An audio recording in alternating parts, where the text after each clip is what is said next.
Everyone knows by now of the 2013 first round of the NIT, where Robert Morris University, led by young coach Andy Toole, leads the Colonials to an upset of the Kentucky Wildcats, led by coach John Calipari. But what if I were to tell you that had never happened?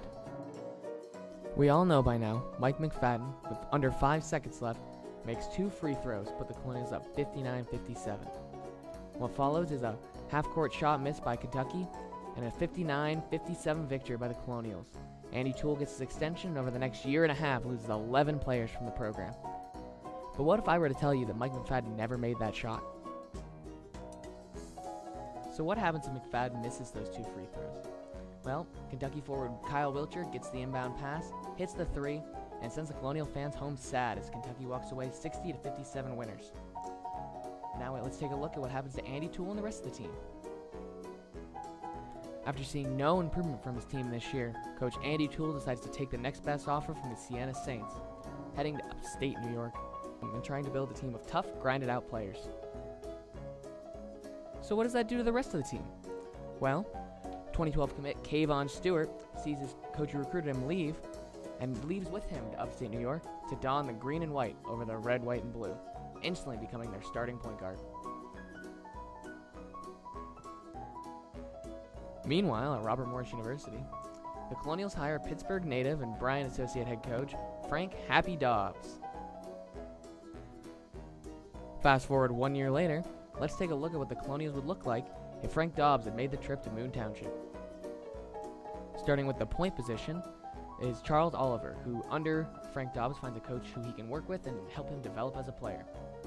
Alongside him at shooting guard is still Lucky Jones, still doing his thing, but now with more talent around him for him to take in the benefits. And then at small forward, we have Rodney Pryor, who comes from Cloud City Community College and instantly becomes the Colonials' go-to on offense. Moving to the front court, at power forward is Aaron Tate, who under new coach Frank Dobbs manages to stay healthy and become a leading rebounder for the Colonials. At the center position is Elijah Minnie, who manages to stay out of trouble and become a great second option for the Colonials down low. And what about Marquise Reed, you ask? You know, the guy who transferred to Clemson? Well, with Charles Oliver staying at RMU, Reed becomes a great 6-man option, but doesn't win the NEC Rookie of the Year and loses his opportunity to transfer to an ACC school. Now let's see how they did on the court. The RMU Colonials finished with a 22-8 record, winning the NEC regular season and the tournament, leading to an NCAA tournament berth as the talent of the team outweighs the inconsistencies off the court. Now back to Coach Toole and the Siena Saints. The Saints thrive under the intensity of Coach Toole, and this young, scrappy team leads themselves to a 21-11 record and an NCAA tournament berth. And because it's our scenario, the two teams inevitably face off in Dayton, Ohio for the first round play-in game. The game's tight in the first half, but 18 turnovers by Kayvon Stewart lead to a second half blowout and a 74-59 victory for the Colonials. They're led by Rodney Pryor, who scores 30 points, and a double-double by Charles Oliver, as the Colonials head to the next round to face up against number 1 seed Duke.